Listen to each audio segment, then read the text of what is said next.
माननीय अध्यक्ष जी, मेरा सवाल इस समय को लेकर और महत्वपूर्ण हो जाता है। मैं धन्यवाद करूंगा कि आपने इतने महत्वपूर्ण विषय पर आज मुझे बोलने का, सवाल पूछने का अवसर दिया है। मान्यवर, जैसे ही दवाइयों का विषय आता है, दवाई सब जहन में आता है, तो हमारी और सबकी जिंदगी से जुड़ा हुआ प्रश्न आ जाता है। जैसे ही हम लोग देखते हैं, हमारा शायद ही परिवार का कोई सदस्य ऐसा होगा जो कभी ना कभी दवाई ना खाया।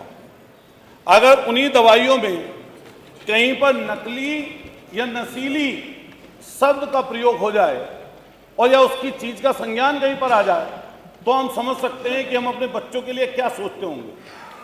अभी कुछ दिन पहले जो महत्वपूर्ण विषय इस समय पर चल रहा है, सिरप का, हमारे बराबर के प्रदेश मध्य प्रदेश, हमारे बराबर के प्रदेश राजस्थान, वहां से एक जहरीले सिरप जिसमें किसी साल्ट की मात्रा ज्यादा हो जाने के कारण या किसी भी अन्य बात के हो जाने के कारण वहां पर बच्चों की मृत्यु हुई, लेकिन उसका असर हमारे यहां पर भी पड़ा।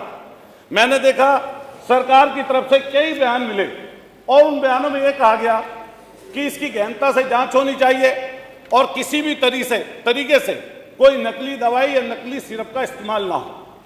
लेकिन मान्यवर, मैंने नजदीक से इस चीज को देखा। अभी जो सिरप का विषय है, इससे पूरा का पूरा जनमानस प्रभावित है। और मान्यवर, इसको अगर हम नजदीकी से देखें तो इसमें कहीं ना कहीं ऐसे बड़े लोग इन्वॉल्व हैं, वो इतने बड़े लोग इन्वॉल्व हैं कि उन तक कई बार हाथ नहीं पहुंचते।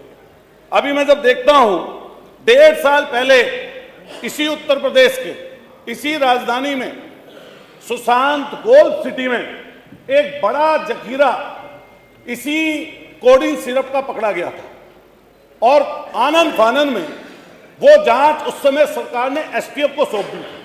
लेकिन जैसे ही एसटीएफ को सौंपी, 18 महीने बीत गए, पता नहीं क्या पर्चे कटे या नहीं कटे, कुछ जांच आगे बढ़ी या नहीं बढ़ी, किसी को कुछ पता नहीं चला। लेकिन भला हो अधिकारियों की आपस की लड़ाई का, गाजियाबाद में फिर एक ट्रक पकड़ा जाता है और जो गाजियाबाद में ट्रक पकड़ा जाता है उसमें जो लोग होते हैं संलिप्त, उनकी जेबों से एसटीएफ के नोटिस भी प्राप्त होते हैं। लेकिन फिर आनंद फानन में 15-20 लोगों का अलग अलग जगहों पर उनके नाम से एफआईआर दर्ज होती है। लेकिन अभी वो चर्चा का विषय है कि कई लोग बता रहे हैं कुछ, कई लोग कुछ बता रहे हैं। लेकिन प्रधानमंत्री जी के संसदीय क्षेत्र से जिसका नाम शुभम जायसवाल चला गया दुबई, जिसका नाम वहां पर टाटा करके बोलते हैं, उनका नाम जैसे सामने आया तो पता चला ये व्यापार, ये भ्रष्टाचार की जड़ें बहुत नजदीकी से सत्ता संरक्षित लोगों के पास हैं।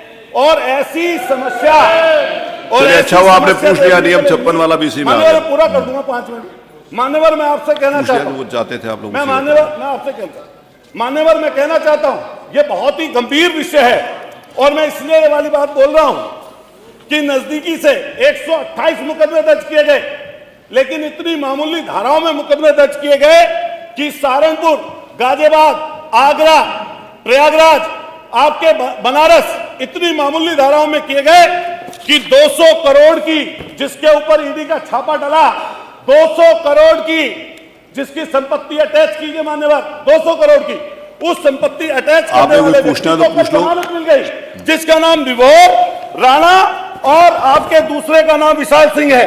मान्यवर, मैं पूछना चाहता हूं सरकार से कि बराबर के प्रदेश में एनडीपीएस के तहत ऐसे माफियाओं के खिलाफ 10-10 साल की सजा का प्रावधान कराकर एनडीपीएस में बंद किया गया है।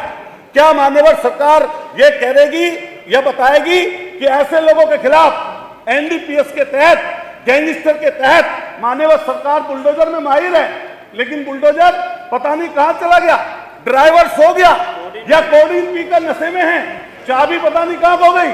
हजारों करोड़ का जिसने महल बना रखा है, उसके घर पर, उस सिपाही के घर पर नहीं पहुंची। 5 मिनट हो गए। मैं दूसरा सवाल पूछ रहा हूं मान्यवर, पूछिए। जो अपराधी आर्थिक और भौतिक रूप लाभ प्राप्त कर रहे हैं, इससे सामाजिक अपराध कर रहे हैं, क्या उनके ऊपर सरकार जब्ती का काम करेगी? एक और चीज मान्यवर, कफ सिरप इंजेक्शन सहित 205 दवाइयां सरकार की तरफ से जिनके सैंपल फेल हुए, और ये मान्यवर बहुत जरूरी चीज है, जिसमें दिल की दवाइयां, कैंसर की दवाइयां, आपके हाई बीपी की दवाई, शुगर की दवाई। अब उत्तर आया नहीं, 5 मिनट 5.5 मिनट हो गया आपके, 5 मिनट से ज्यादा मैं अवसर नहीं दे सकता। नहीं, सॉरी, संक्रमण की दवाई, आई कांट डू दैट। पेट का सूजन, पेट के कीड़े, अमोनिया, 205 दवाई। आपका कोई प्रश्न हो तो कर लीजिए, भाषण हो तो खत्म कर लीजिए। जिनके सैंपल फेल होते हैं, अतुल प्रधान जी कोई प्रश्न हो तो कर लीजिए, भाषण हो तो नहीं। 6 मिनट में 5 मिनट से ज्यादा नहीं दे सकता, नहीं दे सकता मैं। आप पूछे ना अपने टाइम पर, बताएगी क्या जिनके सबको अवसर सैंपल फेल हुए हैं, ये आपकी प्रयोगशालाओं में जो आगरा में दवाई पकड़ी गई, मेरठ में दवाई पकड़ी गई, उनके सैंपल जब पहुंचते हैं प्रयोगशाला में, सैंपल बदलवाकर वो माफिया, चलिए इनका माइक बंद कर दिया, बदलवाकर माफिया वो बरी हो जाते। चलिए मंत्री जी जवाब, कौन देगा जवाब? आयुष मंत्री जी, हो गया। उत्तर आ जाने, उत्तर आ जाने दीजिए। बैठिए प्लीज, बैठिए।